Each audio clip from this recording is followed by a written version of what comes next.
Hello. Good morning, everybody. I wasn't ready, Jeff. I was Good morning. pulling my pocket square out. Jeff is our director. He's our outstanding director. Well, we want to be able to see that pocket square because you look so spiffy. But happy Tuesday, everybody. Happy Tuesday. Give everybody a minute to join us on Facebook Live. We are excited. Got some fun stuff to talk about as well. Yeah, we do.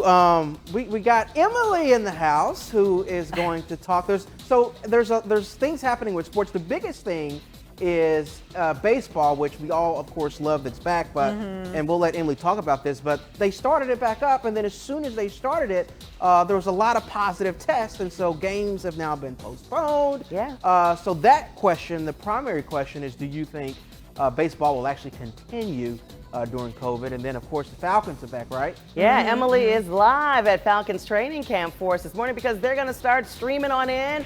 But the process, Emily, is so different. Good morning. Thank you for joining us on Facebook Live. Good morning, Karen. Yes, today's a great day because the Falcons finally do report to training camp. But as you said, it looks so different this year. And hopefully this will be the only year that we have to deal with it. So what happens today? What are players actually doing? Well, they come on grounds without entering the team's facility. They get tested for COVID-19, then they leave immediately. They have to go home, self-quarantine for 72 hours before coming back here to get tested again. Now, if both of those tests come back negative, they actually can enter the building come day 5. So as I explained this morning, look at it this way. Day 1, test 1. Day 2 and 3, self-quarantine. Day 4, test 2. Day 5, if both of those tests come back negative, players get the key to the building and they can start, getting to, some kind of a normalcy, but they have to go through physicals before they actually hit the field. There's a real ramp-up period this year because there were no OTAs this offseason. So it's going to take a while before we actually see the Falcons out on a field practicing. And what's practice going to look like? I mean, it's going to look very different this year, and we'll wait a couple of weeks until we see what it does actually turn out to look like. I know you mentioned baseball, Rodney. I do believe that there will continue to be baseball after the crazy incident with the Marlins. Obviously, several players and coaches tested positive for COVID-19. If this continues to happen, that will be the question. Will baseball continue if several teams have to deal with this, if several games have to be postponed? When it comes to football, though, here's the bright side of things. Football players, football teams, they only travel when it comes to the NFL 8 times a year. When it comes to baseball, they travel a lot. Yeah. So for football, it's much more feasible when it comes to traveling versus baseball that travels all the time. So I do think when it comes to that, football, it has a better chance of kind of surviving, even though it's a much more contact sport than baseball. Yeah, and hockey's doing things a little differently too, Emily. They're kind of keeping everybody in one spot as opposed to baseball where they're intermingling with a lot of different people. So personally, I'm not so sure baseball's going to continue. I think they may shut the thing down. I think this is interesting how Emily's bringing us how the Falcons are going to be heading back into the whole game. I mean, all this testing, they can't stop. Really, they shouldn't be going to a grocery store. They can't really do anything. They've got to go right back home to make sure their next test is not going to be positive. Right. This is weird, guys. Fred, come on, what do you think about this? Well, I mean, if they're going to shut down baseball because of some positive COVID cases, and there's absolutely no way that they're going to make it through this season, I think that there's a reason why they have this 30-player taxi squad for each major league team. So a lot more players are available because they know that this sort of thing is going to happen, and they'll just have to bring up those players and just have to manage it. And the players that have coronavirus will have to miss, 10 or 12 days or whatever it is going to be. For them, and then they'll get back on the field. But the virus hasn't gone anywhere. No. It's highly contagious. So to think that you're going to be able to go through the season without anybody getting it, whether it's baseball or football, both of which are not in the bubble, so to speak, but then there's the NBA bubble. So what happens if COVID makes its way into the bubble in the NBA? What do you do in that instance? Shut down the internet.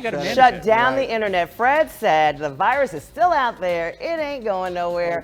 It's still very contagious. I don't believe you said that, Fred. That's the first time I've heard you. Look, listen, we're talking sports here, but Google announced that its workers are not going back to work until probably next July. So, Fred, we're talking about, vaccines, the trials that are underway.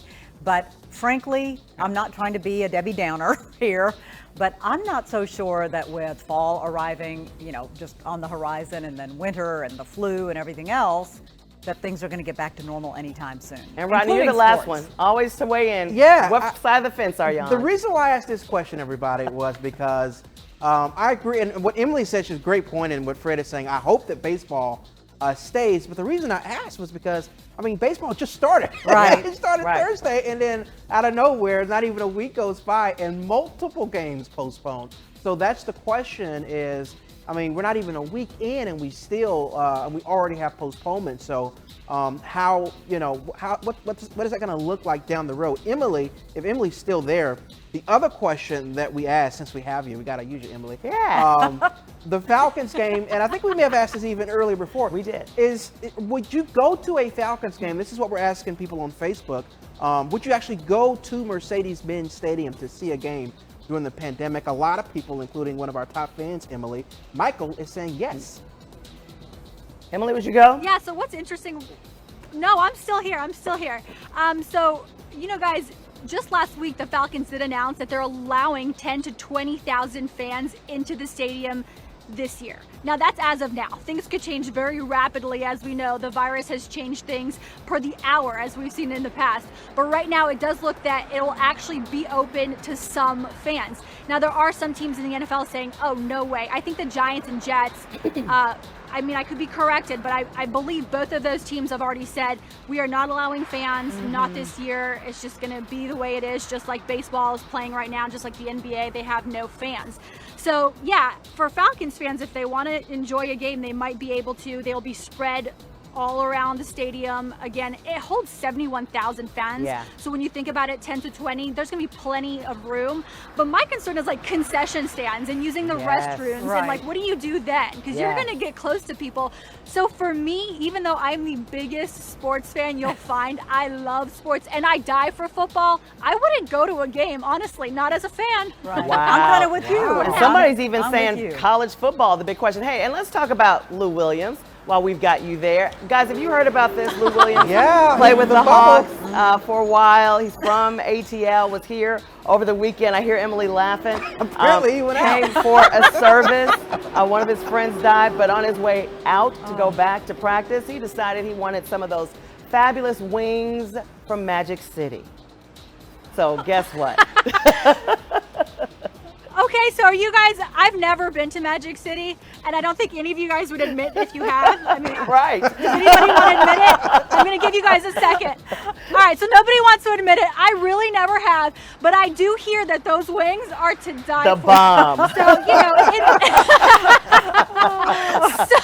So, you got to give the man a break. He wanted to eat before he returned to the bubble. But listen, this is not the way to do it. If you are taking your job seriously, and at the end of the day, that's what it's about, is taking your job seriously. You don't do things like that. You don't risk it. You send somebody else to go get those wings for you, and then they'll bring them back to you. Emily, he's got wings named after him at Magic City. He loves them so much.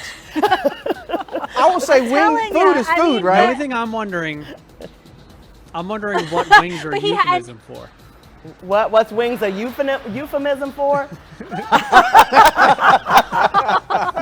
All right, it is 7:50 in the morning, 7:15. Yeah.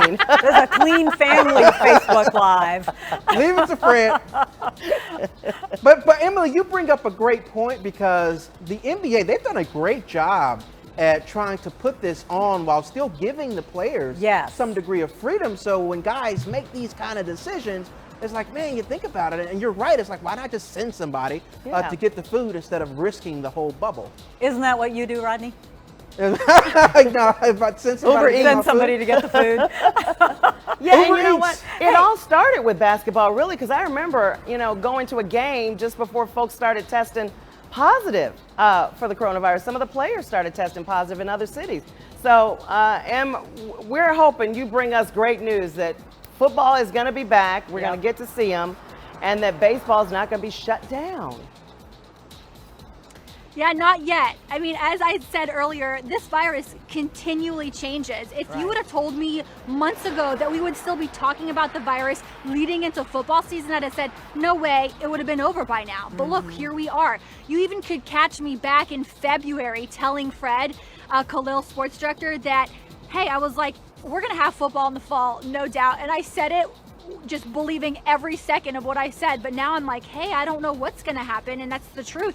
I don't think anybody knows. And what's scarier for the NFL is they really have no control over this. State and local governments have full control, because if they shut things down again, guess what's also going to be shut down? Right. Football, baseball, everything.